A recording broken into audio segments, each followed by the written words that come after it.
नमस्कार, मैं ममता शर्मा आज आपको अलंकार पढ़ाने जा रही हूँ। तो अलंकार, सबसे पहले अलंकार कहते किसे?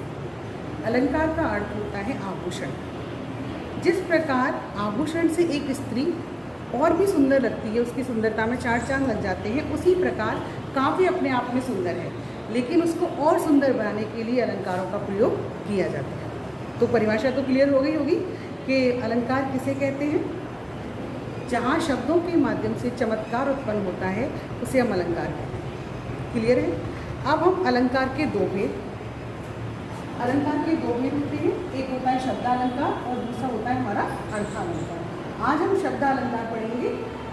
शब्दालंकार के तीन भेद हैं। एक है अनुप्रास, दूसरा है यमक और तीसरा है हमारा श्लेष।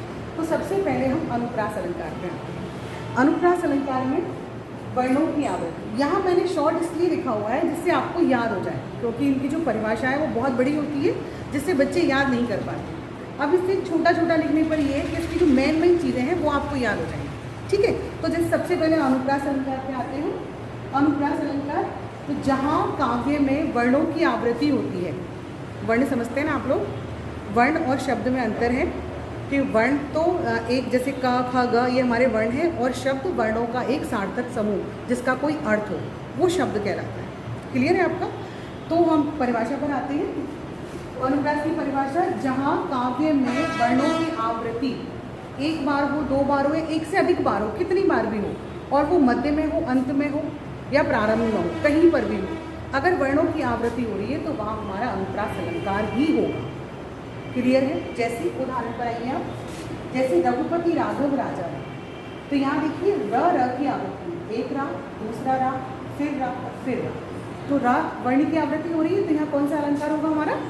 अनुप्रास अलंकार। बहुत सारे उदाहरण हैं इसके, जैसे चारू चंद्र की चंचल किरणें खेल रही हैं जल थल में, चारू चंद्र की चंचल किरणें, तो च की आवृत्ति हो रही है, तो यहाँ कौन सा अलंकार होगा?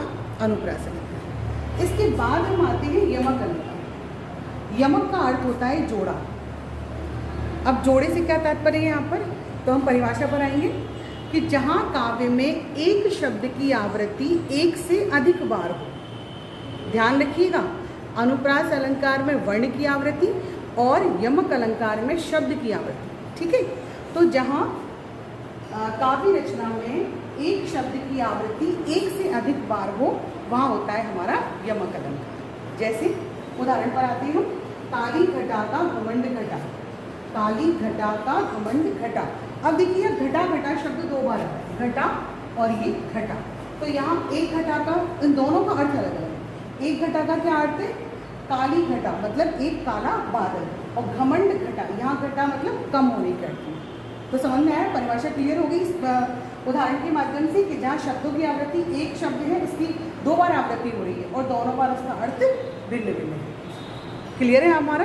क्या यमक अलंकार किसे कहते हैं? इसके बाद हम आते हैं श्लेष अलंकार। श्लेष का अर्थ होता है छुपकना। जहाँ काव्य रचना में एक शब्द में बहुत सारे अर्थ छुपे हुए हों, या एक शब्द के जहाँ बहुत सारे अर्थ निकलते हों, वहाँ होता है हमारा श्लेष अलंकार। अब जैसे परिभाषा पर आते हैं, उदाहरण पर आते हैं हम। उदाहरण पर आइए, जैसे मंगल को देख पट देत बार बार। अब यहाँ पट जो शब्द है हमारा, ये श्लेष पद है। क्या है? श्लेष पद है। कैसे? मंगल को देख पट देत बार बार है। मंगल मतलब भिखारी को देखकर।